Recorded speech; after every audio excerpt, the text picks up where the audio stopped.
Optimal minimal. At this altitude, I can run flat out for a half mile before my hands start shaking. Can I ask you a personal question? Now would seem an appropriate time. What if I did the opposite? I'm a cybernetic organism, living tissue over metal endoskeleton. Ferris Show. This episode is brought to you by ZipRecruiter. You may have heard them everywhere. They're growing like crazy. They're an innovative platform for doing several things, but especially improving the hiring process, making it slick and elegant and easy. One of the hardest parts of running any business, growing any business, is finding and hiring the right team. I've seen this firsthand in close to 100 startups now. God, I'm getting old. From all over the world at different stages of growth. And nothing can quite drain your resources and cost you time and money like making mistakes in hiring. ZipRecruiter developed their own system and their own platform for helping you to solve two of the biggest problems and bottlenecks for employers: posting jobs easily and then making it even easier to find the best candidates. Unlike other job sites, ZipRecruiter does in effect the opposite of what you'd expect. So they do not depend on candidates finding you. Their technology finds the right candidate for you. And in fact, more than 80% of the jobs posted on ZipRecruiter return a qualified candidate based on your criteria that you select in just 24 hours. So no more juggling email, reviewing hundreds of unqualified candidates. I've been there, done that. Don't recommend it. Or dealing with calls to the office, etc. None of that. Simply screen, rate, and manage your candidates all in one place on ZipRecruiter's dashboard. And as a listener of the Tim Ferriss Show, thanks for that, ZipRecruiter wants to allow you to start posting jobs and trying their services for free. So if you're thinking of hiring somebody, you need to find an executive assistant, you need to find a developer, whatever it might be. Try it out. Just visit ziprecruiter.com/Tim. And you can experience just how ZipRecruiter has been used by businesses of all different sizes to find the most qualified job candidates. Again, that's ziprecruiter.com/Tim. Check it out. Give it a spin. This episode is brought to you by Audible, which I've used for many, many years. It comes with me everywhere on my telephone in my pocket. I love audiobooks, and they are one of my favorite ways to pass the time. More than that, to indulge myself, to educate myself with time that would otherwise go to waste in some respects. When I'm taking walks, when I'm cooking, cleaning up the house, on the road for travel, whatever, in those in-between spaces, or as a secondary activity, I love using Audible to help me transform my downtime in a way. And it's allowed me to consume more books, many more books than I would otherwise. You can access an unbeatable selection of bestsellers, mysteries, thrillers, and anything you could possibly imagine, really. I have two to recommend right off the bat. One, and I recommend this even for nonfiction purists. This is a fiction book, Ready Player One by Ernest Cline. All right, that's read by Will Wheaton. Ready Player One by Ernest Cline. Check it out. The reviews are bonkers. This has a cult following. Check it out. And then very selfishly, I'll mention one that I put together with one of you guys, with actually a listener of the podcast who is also a huge fan of Seneca. So the book is Tao of Seneca, T-A-O, Tao of Seneca, S-E-N-E-C-A, subtitle Practical Letters from a Stoic Master. And this is effectively an introduction to what I view as the ultimate operating system for thriving in high-stress environments. That is Stoicism. It's become very popular among top athletic coaches, CEOs of fast-growing companies. So check it out. That is for nonfiction folks who must read or listen to nonfiction. Tao of Seneca, Practical Letters from a Stoic Master. And as a listener of the Tim Ferriss Show, you have access to a 30-day trial, and your first audiobook is free. So why not? Go grab one of those, Ready Player One or Tao of Seneca. Go to audible.com/Tim to start downloading now. Membership includes one free audiobook every month, exclusive sales, such as 30% off all regularly priced audiobooks, and unlike streaming, you own your books once they have been downloaded. And I like to listen oftentimes when I'm offline, so you have that benefit as well. You can't make more time, folks. just not manufacturing it anymore. It's out of print. You can't make more time, but you can make the most of it. So turn your travel, commute, dog walk, whatever, into something more with a free trial at Audible. Go to audible.com/Tim to learn more and start now. Hello, boys and girls, Sasquatches and squirrels. If that's a thing, this is Tim Ferriss. Welcome to another episode of The Tim Ferriss Show. And I am sitting, listening to people whack mitts and banana bags. I'm imagining doing Muay Thai while I have positioned myself in what's known as the cat room, meow, with red padding over all the walls at Onnit headquarters here in Austin, Texas. Check out Onnit, ONNIT.com, not a paid mention, just a thank you and hat tip to Mr. Aubrey. Thank you, sir, for lending me your space for recording. This episode is a much requested follow-up with Esther Perel, at Esther Perel, ESTHERPEREL, on Twitter, who has been called the most important game changer in sexuality and relational health since Dr. Ruth. And since I first met Esther, I've spent more and more time with her, and the more time I spend with her, the more impressed I am. She is the real deal and very, very insightful. Her TED Talks on maintaining desire and rethinking infidelity have, at this point, probably more than 20 million views, and she's both seen and tested everything imaginable firsthand with couples in 34 years of running her private therapy practice in New York City. Esther is the author of the international bestseller Mating in Captivity. You've probably heard of it, which has been translated into 26 languages. She is fluent in 9 of those languages. I've heard her in person use them. And as a Belgian native, she now brings her multicultural pulse to a new book, which I highly recommend checking out, The State of Affairs, subtitle Rethinking Infidelity. Her creative energy is currently also focused on the creation and hosting of an Audible original audio series, Where Should We Begin? But The State of Affairs is worth checking out.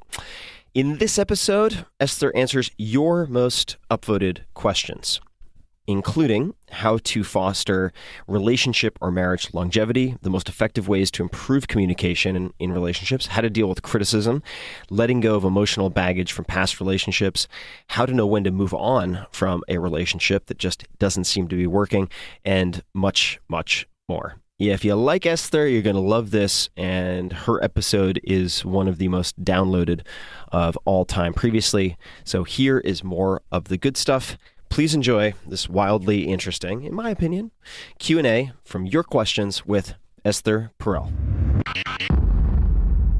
Hi, I'm Esther Perel. Thanks for sending in your thoughtful questions, and let's dive in. So this is a question from Grégoire Frifri via Facebook.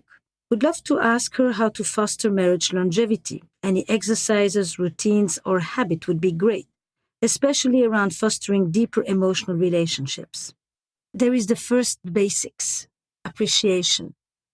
Just simply saying a lot of nice things, not taking things for granted, not forgetting to say thank you and please just because it's the person that you live with, making compliments, holding hands, kissing, stroking, sending sweet notes, buying flowers, preparing breakfast, bringing the coffee to bed, all those sweet things that people do that basically let you know that they live inside of you, that you're thinking of them even when they're not there.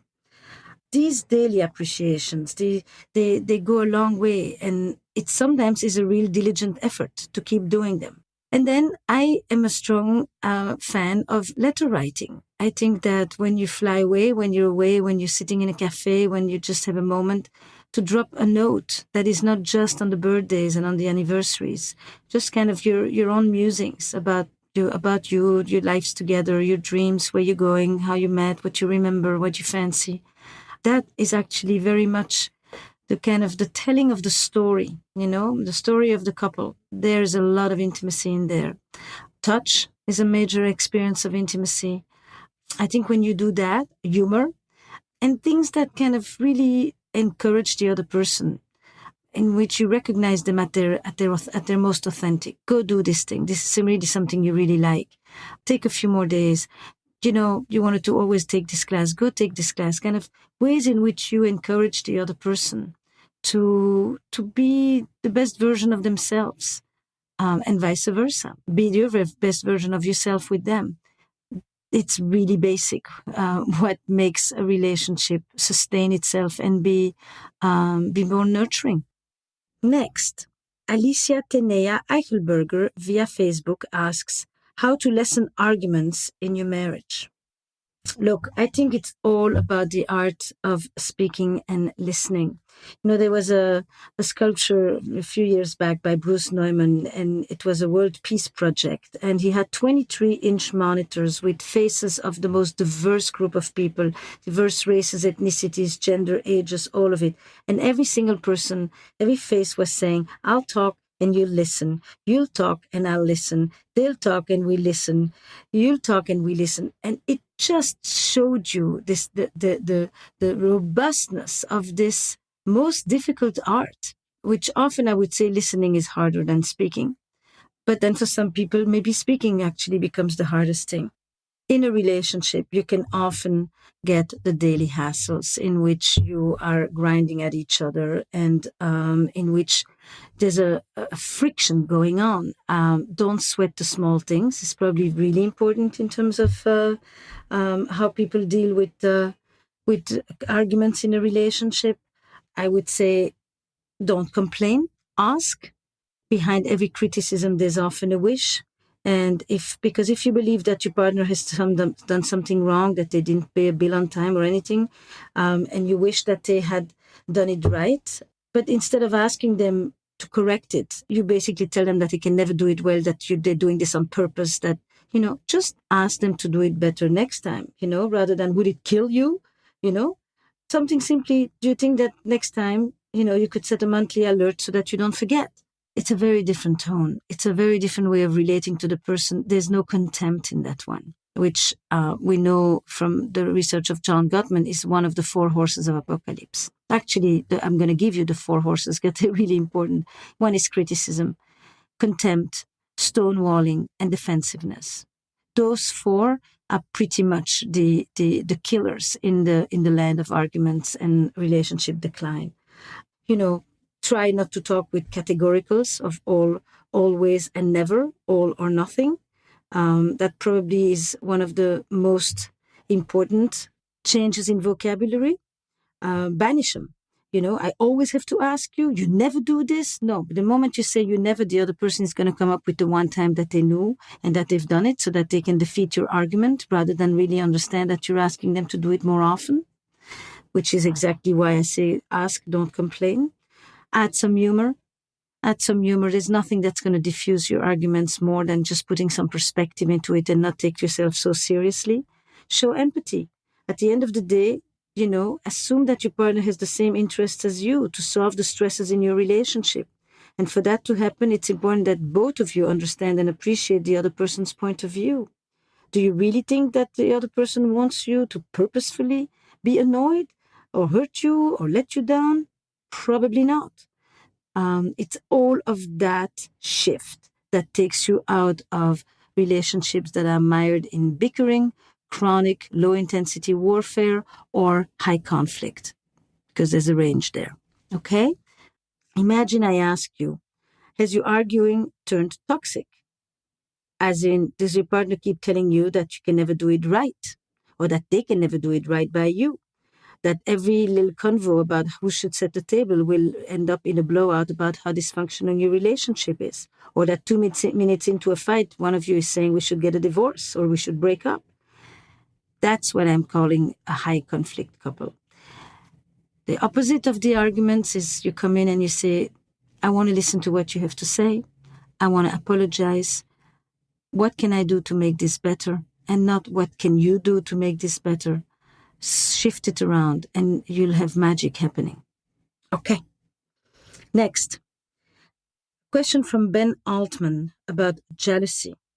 How the majority of non-exclusive relationships I've seen seem to get done in by one of 2 parties feeling possessive. How do we rid ourselves from these negative emotions? Ben, I think that jealousy is intrinsic to love. I don't think of it as a negative emotion. It is part and parcel of the experience. I think that sometimes it's an interesting experience, particularly in the US, where people often will say, I'm not jealous because I'm angry, as if jealousy is a feeling that is politically incorrect. It doesn't have much popularity these days. Jealousy is an erotic rage. Jealousy is the feeling you have when your partner takes their love, their desire, their excitement to someone else, and you want it more directed toward you. It is thwarted away from you. So I don't suggest that you rid yourself from that emotion. I suggest that you integrate the emotion. It tells you something. It generates action. It generates conversations. And it is not the same as possessiveness. They're related, but they're not the same. On the other end, here is the simple formula for possessiveness. If you love someone, set them free. If they love you, they'll come back. Joseph Di Bernardo posted this question on Twitter. Esther, what is the best way to move on after divorce and deal with post-marriage depression, sadness? Especially for men who find it difficult to speak about their inner pain of the divorce and the lack of connection. Joseph, I'm going to tell you something. Men have a much harder time post-divorce, emotionally and physically, than women. Maybe not financially, but in every other respect, they do. They suffer much more. They're more at risk for accidents, for drinking. They take a hit because they need women, even though they want to pretend that they don't. It goes against the cultural narrative. I think that what you have in this moment is two things. One, you absolutely want to reach out. And I think if you have friends that you can talk to, that would be great, male or female friends. If you want to go to a men's retreat, to a men's group, there is nothing comparable to it at this point than groups where guys come together to talk about their inner life, what's going on with them. It's empowering. It builds solidarity. It takes you out of the loneliness, out of the shame, out of the isolation, out of the feeling of failure, all of it, all of it. There's nothing more powerful than a group of people that come together and hold one person while that person can't hold themselves. It's a spiritual challenge. It's not just a relationship challenge. So you need to go get energy. You're depleted. And one of the ways that you get energy is by going to do something for others. Go help others. The research is very clear. The most powerful antidepressant is doing for other people. It puts things in perspective. It makes you feel like you have something to offer. It makes you feel appreciated by the people whom you're helping. It changes the entire equation of what's going on inside of you. Right. I think journaling is an important part of mourning. On occasion, if it works out, it may be a good thing to have a final conversation with your ex a bit of time later where you kind of clear things and you try to have a different conversation than the ones that you had when things really tanked. I think that it's also useful on occasion to go to your family and to ask a little bit about what has been the history of relationships in the family so that you get to learn a little bit as well. What are some of the unknown legacies that you carry inside of you? The main thing is don't isolate yourself. That's it. And you will see that when you start to talk, people generally appreciate it. They don't know to do it themselves, but they like it when they feel that they have something to offer, when they're made to feel significant because someone else opens up to them. It's the opposite sometimes of what we anticipate. Okay? Good luck to you. The real Josh Gill asks on Twitter, I'd love to hear her talk about letting go, moving past the anger from being cheated on, the anger towards the partner that cheated, the friends that seemingly abandoned the one that was cheated on, and the anger towards the self for not seeing the relationship falling apart sooner and trying to fix it. A lot of self-blame here, right? A lot of self-blame and a lot of anger at the other people for not being there for you. You know, often when people are cheated on, the first thing is to say, what's wrong with me? What am I missing? Why am I not enough? Or why didn't I see it? But sometimes there is a reason that people engage in trauma denial, that people don't want to see. Because when we don't see, it protects us. It preserves a certain coherence to our life. It's not just because we are fools and idiots and easily duped. So be careful about not pouring all kinds of self-loathing onto you. What kind of an idiot are you? How could you not know it? What kind of a guy lets himself be walked on like this? You should have known, you should have seen, you should have done more. Ask yourself these questions, but from a place of responsibility, not from a place of beating yourself down and blaming yourself, because then you can't think. If you put yourself that much down and you feel so terrible about yourself, you cannot really think. All you can do is just protect yourself from getting the blows. Now, there are phases in the recovery as well.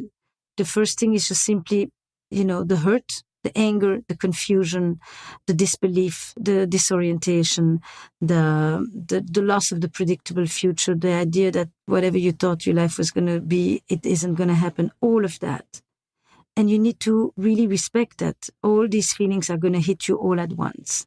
And it's going to be an avalanche of all this maelstrom. And that's normal. It's in the nature of the beast. It's really, really normal. And gradually, at occasion, you will mourn this and you will think, it wasn't good anyway. And at other times, you will say, I could have continued this way. How could she destroy all of that? And then you can ask your friends, talk to them. Did you see things? Did you try to warn me? Did I not listen? Were you equally as surprised as me? But you need to know that there are phases of recovery. I've written about it extensively in my new book. You go from the crisis, then you go and you move into the insight phase where you start to make sense of all of this. Why did this happen? What can I learn from this? What does it say about our relationship? What does it say about me? What does it say about her? And then there is where does this take me now? What are my lessons? Where am I going to go with that? And try not to have this just become a script for anger and bitterness. I think that when you're very angry all the time, you basically also protect yourself from not being too sad, from not being hurt, from not feeling vulnerable.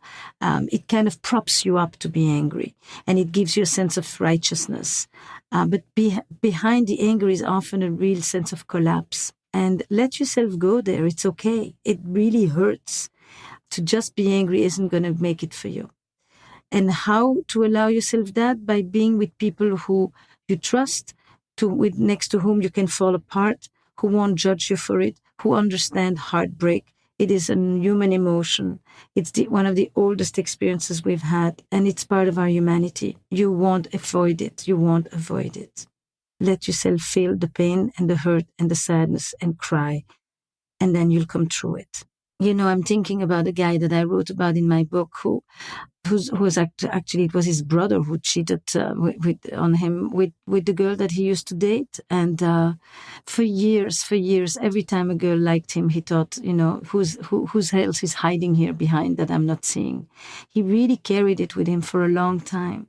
It takes a while till you begin to trust again, till you begin to feel good about yourself again, till you feel that you are able to be loved and lovable.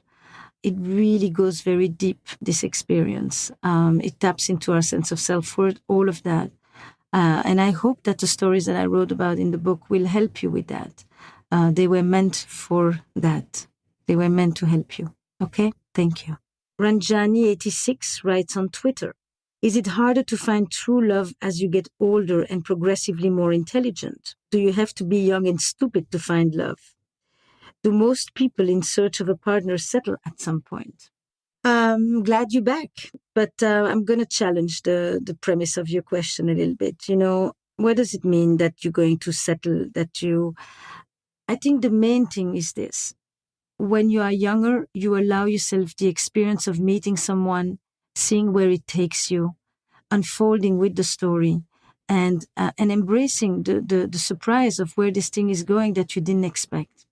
But when you're looking for a relationship as an adult and you come with your expectations, you often thwart the possibility for a story to unfold and to surprise you because you're sitting there with an inventory and you're not really allowing for the unknown to open itself up to you and to take you on a ride that you didn't see coming.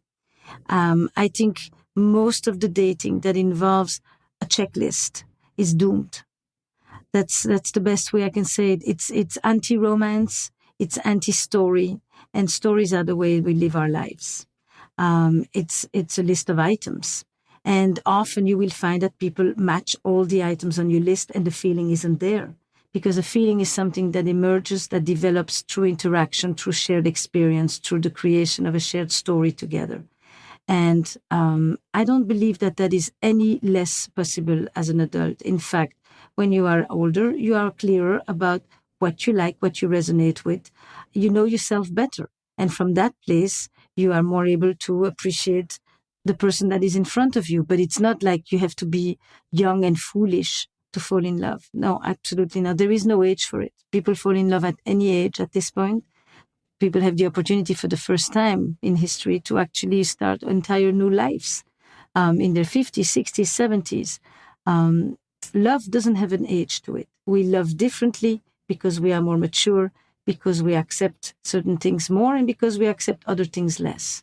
And we don't necessarily call that settling. Settling means what? I only found 6 items on my list out of the 10.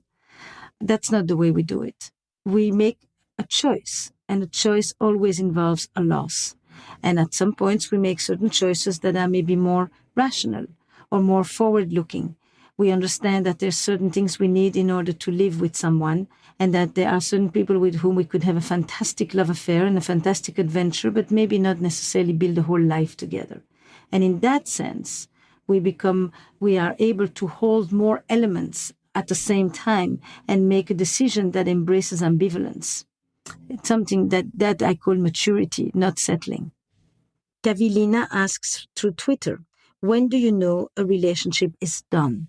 That is such a powerful question. It's really, but what do we mean by done?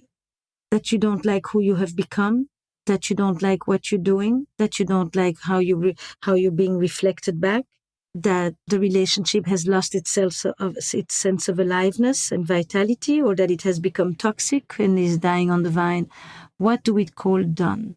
Yeah, I think that the main element that is really, for me, the kiss of death, the end of a relationship, is contempt. Because it really involves a profound sense of dehumanization.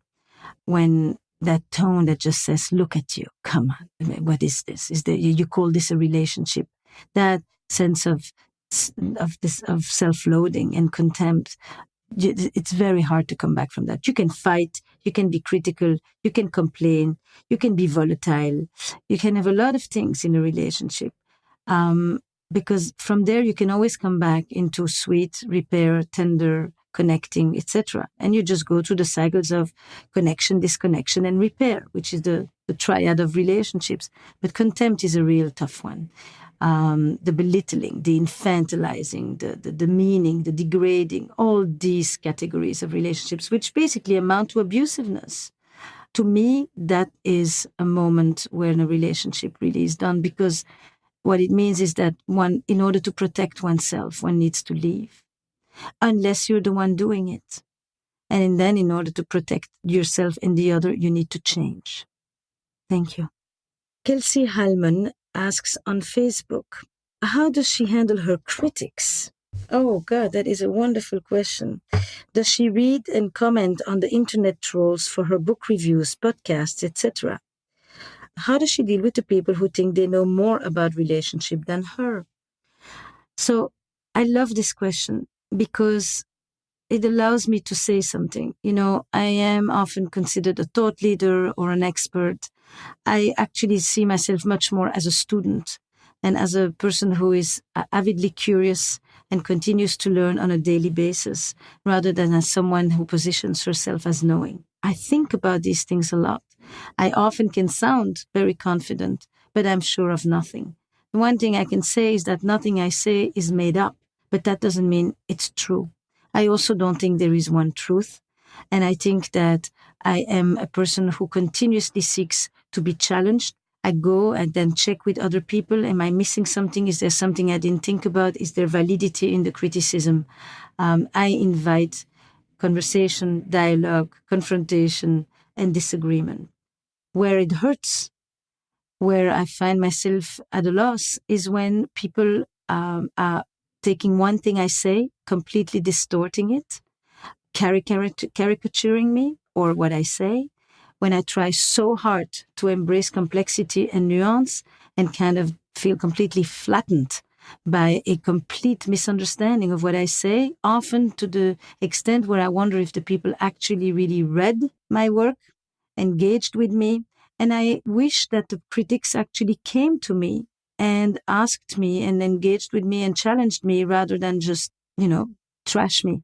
I generally try not to read too much of it because it hurts and because I don't feel that there is an invitation for the dialogue. Whoever comes to me directly, respectfully, and says, I disagree, I think you're wrong, etc., I will speak with. Whoever is avoiding me and just going behind my back and using the internet to anonymously or not anonymously trash, I think is participating in the shame culture and in the trashing culture of the moment, and with all the consequences that we all know are involved in this. So that's my relationship to criticism. I welcome it when it's done humanely, when it's done respectfully. SabFrank1 asks on Twitter, we often hear communication is key in a relationship, but as I believe she has mentioned in her book, too much can hinder desire. What then is the juste milieu? Okay, listen, you make me think of a song by Carly Simon, No Secrets, in which she has a line, sometimes I wish I didn't know those secrets of yours. I think that the free love of the 60s came with a view of honesty and transparency and letting it all hang out there. And while it kind of came with the rise of individualism, as everything that a person experiences is at the center, it matters, it needs to be met. I also think that the other side of this kind of wholesale sharing is an ethos of candor like that, is that there needs to be consideration, politeness. And I find that those two qualities are often in short supplies in contemporary relationships. There's this notion that we expect the partner to just hold on to all of our feelings and make us feel better, rather than engage a little more in our own self-soothing and in our own self-regulation and in going and venting to others. It actually has always been the case that people vented to people outside of the relationship in order to be able to sustain what happened on the inside. But it's about kind of don't let your emotional hemorrhoids bleed like that inside your house all the time. I don't know that this is always the best. We, of course, want communication. We want exchange. We want deepening and real meeting with the other. But I'm not sure that the kind of all out there is the only model. And what you're going to hear from me always is that there isn't one way only. There isn't one size fits all. And so while I answer you in one way, I may answer someone else differently. And I think it's that richness that I want us all to hold here. On occasion, let it be. You don't have to react to everything. Not everything is a 10. Certain things are just a 2. They're not really that important. And that's another song that I think we really need to be able to hum on occasion. And in terms of the not telling everything on the desire, it's really this. The questions, the interests that you want to keep for your partner or vice versa are a way in which you remain curious, interested, engaged with the other person as a person. The way that we often are in the beginning, where we are just interested in who is this person. And what happens over time is that people often feel that they know their partner, as if they belong to them, as if they're just an extension of them. And that's actually a contrived illusion of safety. It's not true. In the face of the unknown, which exists right in our midst, there is that mystery of the other. And the mystery of the other is simply available once you continue to be curious about them, rather than assume this kind of familiarity. That's what I'm trying to say about the connection to desire. Because if desire exists in that space of exploration, of discovery, of curiosity, once you remain curious to your partner, once you continue to think of them as a person, not just as your partner, the desire can continue to thrive as well. The next question you're asking is, what, according to her observations and experience, are the essential blocks to build a strong foundation between partners? And what is essential in a relationship to maintaining longevity? There are many, many pieces that I think are part of thriving relationships, but I'll give you a few, just the ones that come up now, and then if we meet again, you'll ask me again, and I'll give you a few others. Yes, I'll go on number one. Not everything must be said. I think that in light of the culture that we live in today, I will probably say not everything must be said. If we were talking and meeting in other parts of the world, I would say the exact opposite. More things need to be spoken sometimes, okay? Just so you understand, these things, these answers are always taking place in a context and specifically in a cultural context. The second thing, I think one of the most important combinations in a relationship is the combination between empathy and responsibility. It's your ability to continue to see your partner and from their own point of view, is to enter the shoes of the other. And on the other side, your ability to take responsibility for that which is yours, your own contribution, your mistakes, your flaws. Just, I'm sorry, I did this. Actually, next time I'll do differently. I own it. I own it. The minute you can own something, it gives you freedom rather than thinking that all problems and all changes actually belong to the other person. And the next piece that is really essential to the balance in a relationship is the ability to navigate separateness and togetherness. You know, to have space, to have individuality, to have self-expression, to have your own friends, to have your own experiences that are not all related to the couple. And then also to have very strong things that belong to the couple. But some couples have a tiny overlap of the concentric circles, and some couples have a complete overlap. So there's a range. Some people love to just have a big, big, big togetherness and a small separateness, and others the other way around. But it is that negotiation, and it changes over life. It's not one and the same when you meet and then 15 years later. The next thing for a long relationship is flexibility. It's adaptability. It's your ability to say, we used to do it like this. This worked for 10 years. It doesn't work anymore. Change. And that are things that people are much more able to do in their companies and in their workplaces than they are willing to do at home. There's often a real static attitude towards the relationship. We met a certain way, we set it up a certain way, my role, your role, my responsibility is your responsibility, and it goes on like that for 35 years, and then we collapse. So the ability to just come together and say, I need something different, let's change this. I love couples who have an annual summit and kind of review their relationship. Where's it going? How are we doing? Or even monthly. Just because it shows intentionality, it shows attention, it shows care. The same way that you water your plants, rather than a kind of letting it go and laissez-faire for a long time on end. That kind of diligence makes a big difference. And then the last one I will say for longevity and for thriving relationships, because so many of you had the question about what makes a relationship last, is engaging with new experiences. Not just comfortable and pleasant experiences. Those make for a real familiarity and security and stability in the couple. But what really makes it thrive, what brings it aliveness and vitality, is the engagement with new experiences outside of the comfort zone, because they breed new cells. And all the research is confirming that at this point. Novelty breeds testosterone. It's not novelty of sex positions. It's really different ways of being with oneself in the relationship and with each other. So all of that combined, you have a good chance to go for quite a while. Alex Sandalis on Twitter and Aspen Janai Mulkahi on Facebook are asking, how do millennials bring back romance and emotional intimacy? What do you see are the biggest flaws of young men in their 20s and how they communicate with women? What advice do you have for them? I'm going to divide this in two. Look, there isn't much romance when people make dates on text all the time. On occasion, today, romance will be a phone call. In the past, romance was a card. It's like, who still gets picked up at the door? Who still gets brought back at the door? Who gets a call the next morning? I mean, it's all these things that are often seen as kind of passé and old century. But in fact, I don't think the repertoire has particularly changed. A text doesn't go very far in terms of flattery, does it? Anything that goes beyond the bare minimum is romance, because romance is pining, romance is seduction, romance is flirtation, and that is a cultivated art by which you are gradually making the other person melt in your arms. But for that, you have to be able to say, I want you.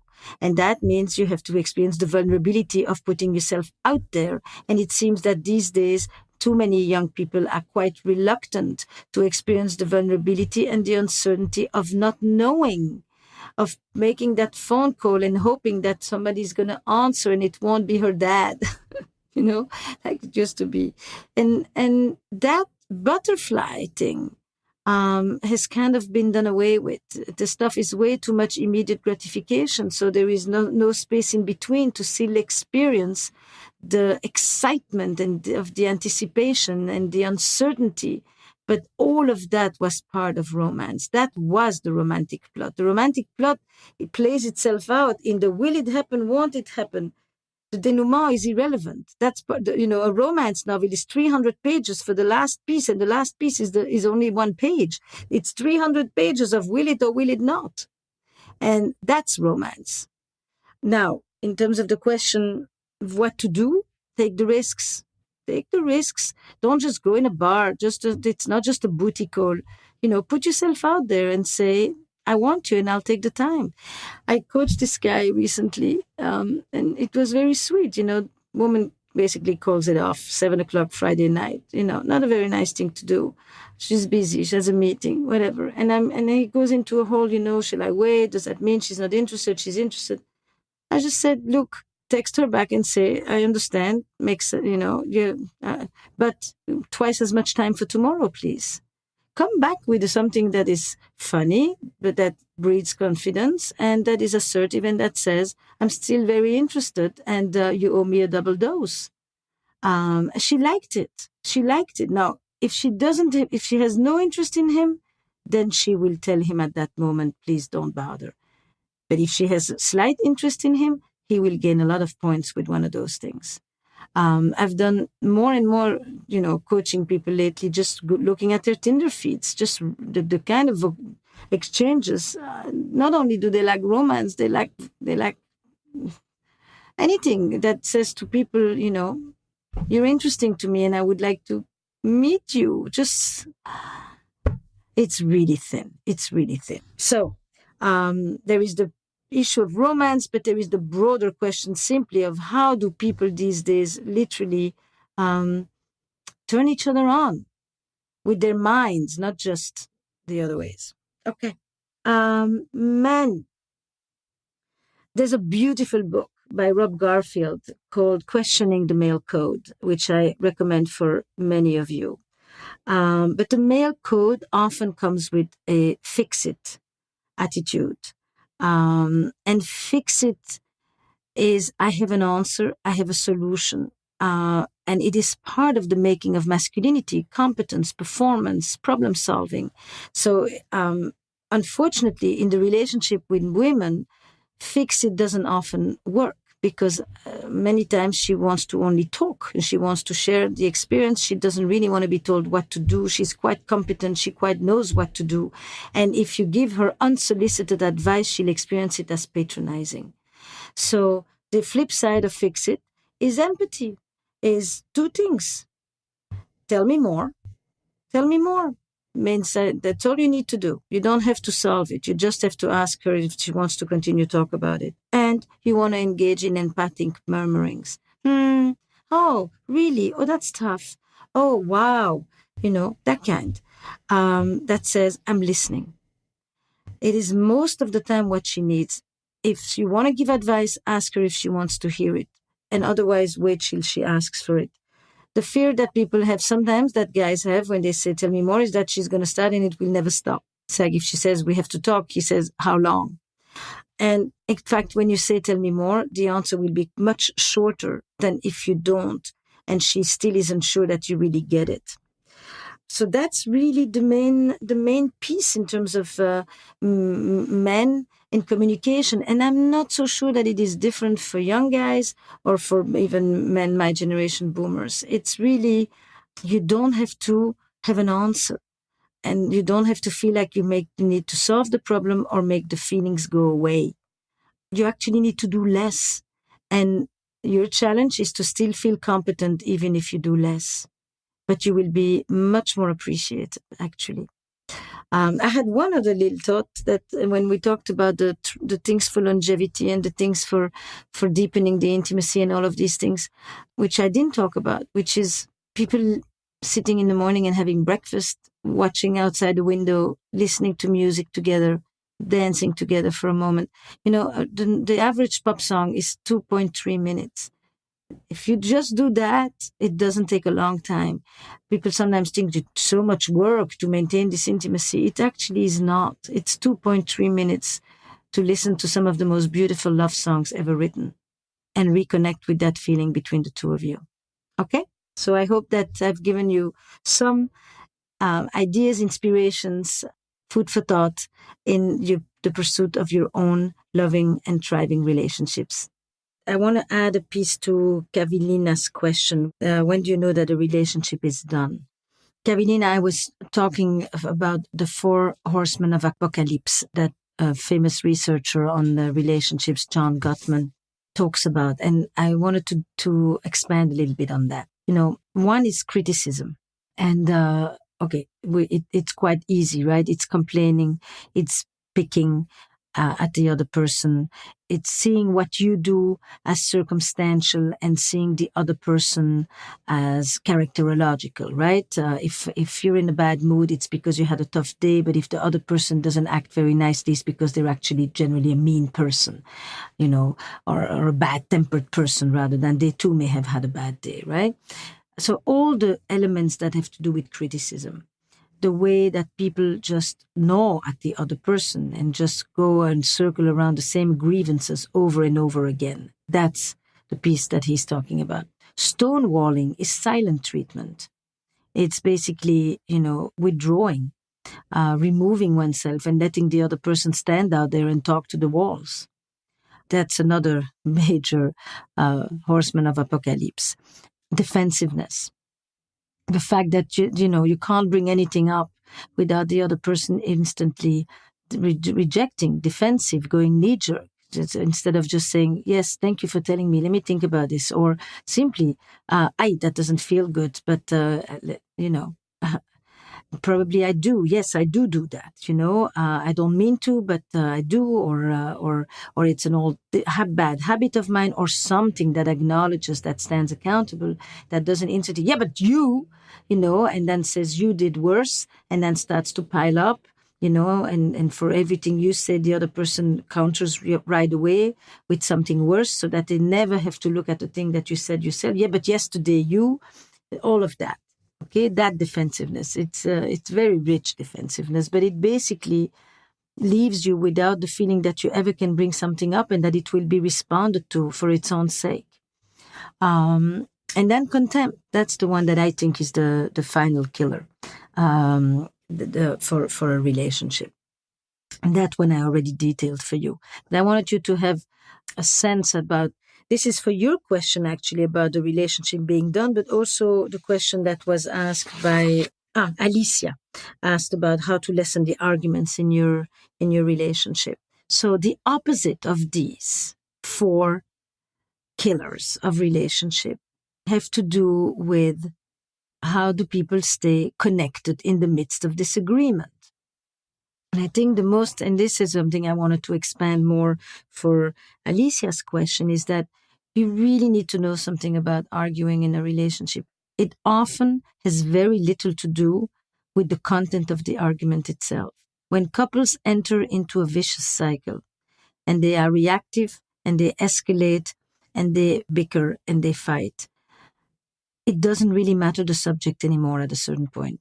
If it's the kids or the car or the money or what they were going to do for Christmas, it's always going to sound the same. And what you're going to hear is that people end up being in an interaction where they don't feel acknowledged, they don't feel validated, they feel dismissed, they feel that the other person competes with them, that they are outmaneuvered, and it doesn't matter what they talk about. So the real truth about conflict in relationships is that the form precedes the content. The way these arguments unfold is one and the same. If it is this or if it is about green peas in South Korea, it makes no difference. It's no longer about the issue itself. And once you know that, then you have to go at the form. And the form is what the people are doing to each other while they say the things they say. And what they're doing is this long list I've just gone through. The opposite of dismissing and disqualifying and invalidating is acknowledging and recognizing and validating and empathizing. And that doesn't mean you don't agree. So there's a very, very good method developed by Howard Markman. It's called PrEP. And it's a book, Fighting for Your Marriage. It's actually quite good. And in PrEP, basically, they tell you, in negative communication, you pretty much have 10 seconds before you get ready for the rebuttal.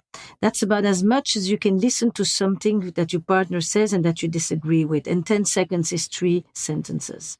So the way you minimize the arguments is by beginning to practice reflective listening. It's tedious, it's annoying, but it's highly effective. What I'm hearing you say, and you repeat. Is there more? And you repeat, and vice versa. And then when you talk, you do X, Y, Z statements. When you do X in situation Y, I feel Z. When you don't even look up when I walk into the house because you're busy at your computer the whole time, and I am trying to make a connection with you, I feel like I don't matter and you don't love me. Something like that. That is very different from you couldn't give a about me, and anytime I come home, you on purpose pretend like you didn't hear it. Okay? That's an attack. From that attack, all you're going to get is a defense. And the defense can be a counterattack or a stonewalling, or a defensiveness, or a criticism, or a contempt. Here you have your 4 horses. The sentence is broken down in such a way that if I have an experience of what you do that is not the same as my defining that this is what you do. It says that when you do this, I experience it in a certain way, and that's my feeling, and you can't argue with the other person's feeling. You can argue with another person trying to define you and to define you negatively. That XYZ is intensely transformative when people really begin to practice it. So that's one way out of the little hell of chronic arguments. Okay, let me take a few other questions that I haven't spoken about. How can men effectively handle their sex drive? Asks the V. Weinstock. Look, I don't know exactly what you mean by effectively handle their sex drive. If you're asking, what do men do when they are horny and they want to have sex, but they don't have partners available, or they have a steady partner who is not there at that moment or not interested. I think one of the things that I would say is this. Sex for men is very much connected to what goes on inside of them. If they're angry, if they're happy, if they're anxious, if they're depressed, if they feel good about themselves, and if they don't. Some men turn to sex to soothe themselves when they're anxious, besides when they feel good. That's a given. Some men experience sex as the one and only language through which they can experience emotional intimacy. Some men experience sex as the only language through which they can feel tender, soft, connected. It won't be the first time that you will hear women describe guys who open up, who they feel are truly there, who are really intimate with them only in sex, because it is the sanctioned language for guys to experience what otherwise are often forbidden emotions for men.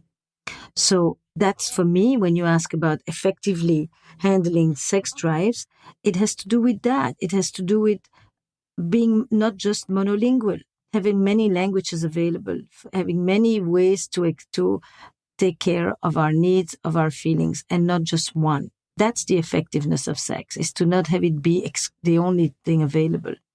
For the rest, I'm not sure that there is a unique way to effectively deal with drives. But one thing you need to know, sex is not a drive. You don't die from not having sex. You die from not being touched, but you don't die from not having sex. It's a motivational system. It's not a drive. That's not the same. Ebing is asking, what are some of the suggestions and resources that she has for couples who want to explore having a more monogamish relationship? Not poly, but more flexible than traditional monogamy, especially when it comes to navigating boundaries, emotions, and sexual health. It's a beautiful question. So, first of all, there's the movie that comes out right now, Tao Raspoli's movie called Monogamish. It's premiering in New York actually this week. So, that would be, it's a very nice movie to see together because it really opens up the conversation. And for me, the open relationship is less about what people actually do than the openness of the conversation itself. Many people don't nearly want to do as much as they want to do that they could if they wanted. They don't want to feel that they live with the restrictions of the boundaries. And then it's a conversation. What is it that you miss? What is it that you feel drawn to? What would you like to experience? Do you want to experience it alone? Do you want to experience it together? Do you want me to know about it?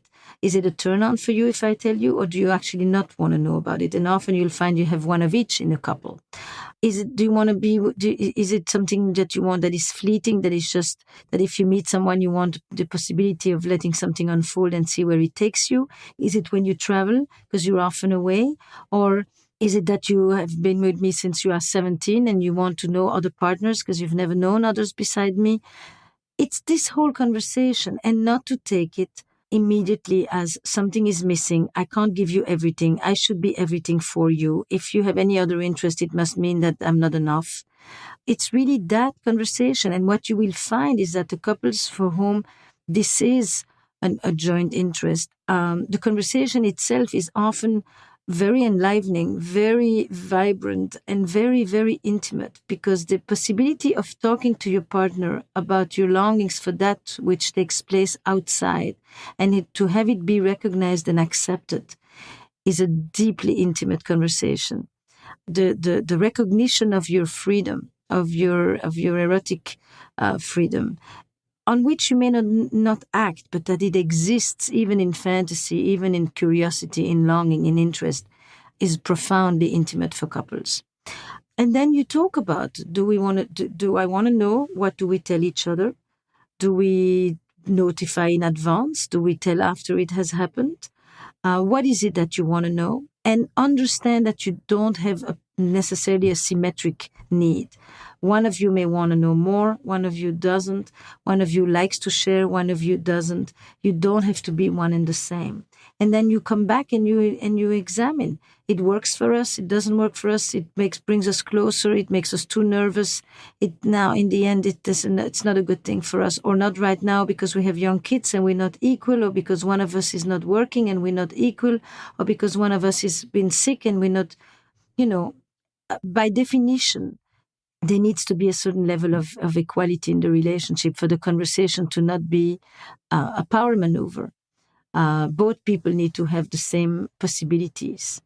They may not both want to act on them, but they need to both know that they could if they wanted and if that's part of the agreement. And then you come back and you examine, is this good for us? Does this work? When I say work, meaning, do we feel enriched by it, or do we feel like it's depleting us, that it's taking away from us, that it ultimately, no, we thought it would be a good idea, but it's not really?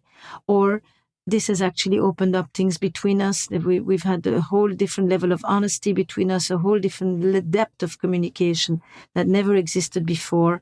We bring back different parts of ourselves. The reunions are beautiful. We make love before we go off to meet someone else. We only accept it when one of us is traveling. It's a very rich conversation, and it's often many, many conversations before anybody even acts on any of this. That's how this process goes. Then you can read some books. You can read Taormino's book, Open. You can read Sex at Dawn. I mean, and you can talk to other people who actually practice consensual non-monogamy, varieties thereof, and how it works for them. You get ideas. But often people don't tell you that that's what they do because it's so negatively judged. So it's not like you can go and ask them, how do you raise your children? Because I'm looking for some ideas. But you will find people who are willing to talk and have experienced it for years. So they're practiced at it. That doesn't mean it's what works for you, but it inspires you. It gives you what you should be thinking about. And that's how I would start this thing. The last question I will do. How do I help people come to terms and come to accept themselves? For me, self-acceptance is really a process of maturation. I don't expect people in their 20s to easily accept themselves. So I do put this on a spectrum of time.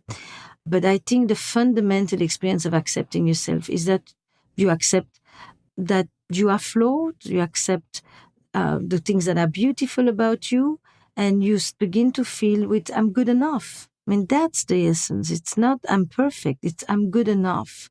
Or I'm flawed and I make mistakes, but they don't thank me. I don't feel instantly massively embarrassed and ashamed about them. I'm able to look at them and just say, okay, I'll do better next time.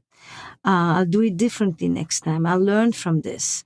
It's that process that is self-acceptance. I mean, I remember making mistakes and then not sleeping for 3 weeks at a time, and churning and obsessing about it and replaying it in my head. Today, I do some of these mistakes and I just think, okay, I know that mistake and I don't like it. It doesn't feel good, but it doesn't cripple me anymore in the same way. I think that's the level of self-acceptance. Self-acceptance is also knowing what you want and feeling okay about it, not feeling like you have to continuously justify, explain, apologize. It's what I call the healthy sense of entitlement, not a grandiose sense of entitlement. Self-acceptance is self-confidence. Self-acceptance is also the ability to live with your lack of confidence and your insecurities and your uncertainties, and to say, this is an area where I feel deeply insecure and it's part of who I am. I have it all the time. All of this is self-acceptance. It's your ability to live with your sense of ambivalence, the things about yourself that you like and that you don't like. The things that you feel really good about and the things that you are very troubled by. The ability to integrate those two, that's the ability to live with ambivalence about oneself, is an essential ingredient of self-acceptance. It's all of that. And for me, it's a process of maturation over life. This is not something you just one day have. It grows on you slowly, physically, emotionally, in terms of lifestyle. You know what you like, you accept it. You don't force yourself anymore to be who you're not. You're okay in your skin. I often say, if I had the confidence of today with the looks of then. But when I was young, I didn't have the confidence. It's an interesting thing that has a lot more to do with life experience than with any actual trainings that you're going to have. Voilà, that's my suggestions for self-acceptance. Goodbye. Thank you very much. And I hope we talk again soon. And I hope that you can draw from some of these answers and feed on them for a while until the next meal, as we say. Bon appétit. Bye. Hey guys, this is Tim again. Just a few more things before you take off. Number one, this is 5 Bullet Friday. Do you want to get a short email from me? Or would you enjoy getting a short email from me every Friday that provides a little morsel of fun before the weekend? And 5 Bullet Friday is a very short email where I share the coolest things I've found or that I've been pondering over the week. That could include favorite new albums that I've discovered. It could include gizmos and gadgets and all sorts of weird shit that I've somehow dug up in the world of the esoteric as I do. It could include favorite articles that I've read and that I've shared with my close friends, for instance. And it's very short. It's just a little tiny bite of goodness before you head off for the weekend. So if you want to receive that, check it out. Just go to 4hourworkweek.com. That's 4hourworkweek.com, all spelled out, and just drop in your email and you will get the very next one. And if you sign up, I hope you enjoy it. This episode is brought to you by Audible, which I've used for many, many years. It comes with me everywhere on my telephone in my pocket. I love audiobooks, and they are one of my favorite ways to pass the time. More than that, to indulge myself, to educate myself with time that would otherwise go to waste in some respects. When I'm taking walks, when I'm cooking, cleaning up the house, on the road for travel, whatever, in those in-between spaces, or as a secondary activity, I love using Audible to help me transform my downtime in a way. And it's allowed me to consume more books, many more books than I would otherwise. You can access an unbeatable selection of bestsellers, mysteries, thrillers, and anything you could possibly imagine, really. I have 2 to recommend right off the bat. One, and I recommend this even for nonfiction purists. This is a fiction book, Ready Player One by Ernest Cline. All right, that's read by Will Wheaton. Ready Player One by Ernest Cline. Check it out. The reviews are bonkers. And this has a cult following. Check it out.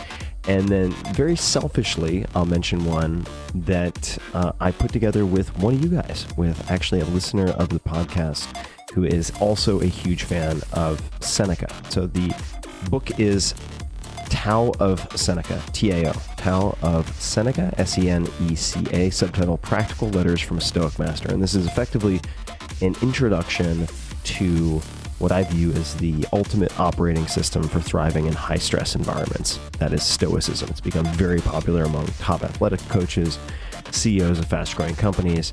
So check it out. That is for nonfiction folks who must read or listen to nonfiction. Tao of Seneca, Practical Letters from a Stoic Master.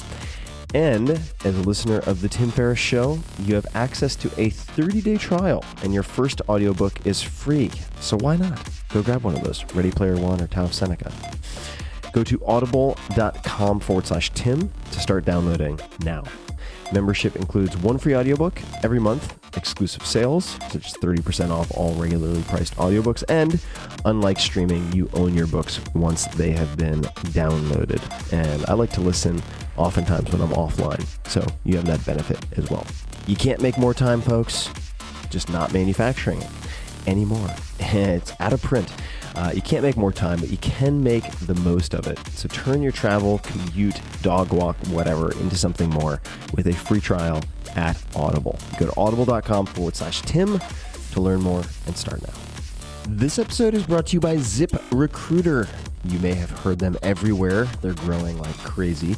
They're an innovative platform for doing several things, but especially improving the hiring process, making it slick and elegant and easy. One of the hardest parts of running any business, growing any business, is finding and hiring the right team. I've seen this firsthand in close to 100 startups now. God, I'm getting old. From all over the world at different stages of growth. And nothing can quite drain your resources and cost you time and money like making mistakes in hiring. ZipRecruiter developed their own system and their own platform for helping you to solve 2 of the biggest problems and bottlenecks for employers. Posting jobs easily and then making it even easier to find the best candidates. Unlike other job sites, ZipRecruiter does in effect the opposite of what you'd expect. So they do not depend on candidates finding you. Their technology finds the right candidate for you. And in fact, more than 80% of the jobs posted on ZipRecruiter return a qualified candidate based on your criteria that you select in just 24 hours. So no more juggling email, reviewing hundreds of unqualified candidates. I've been there, done that. Don't recommend it. Or dealing with calls to the office, etc. None of that. Simply screen, rate, and manage your candidates all in one place on ZipRecruiter's dashboard. And as a listener of The Tim Ferriss Show, thanks for that, ZipRecruiter wants to allow you to start posting jobs and trying their services for free. So if you're thinking of hiring somebody, you need to find an executive assistant, you need to find a developer, whatever it might be, try it out. Just visit ZipRecruiter.com/Tim, and you can experience just how ZipRecruiter has been used by businesses of all different sizes to find the most qualified job candidates. Again, that's ZipRecruiter.com/Tim. Check it out. Give it a spin.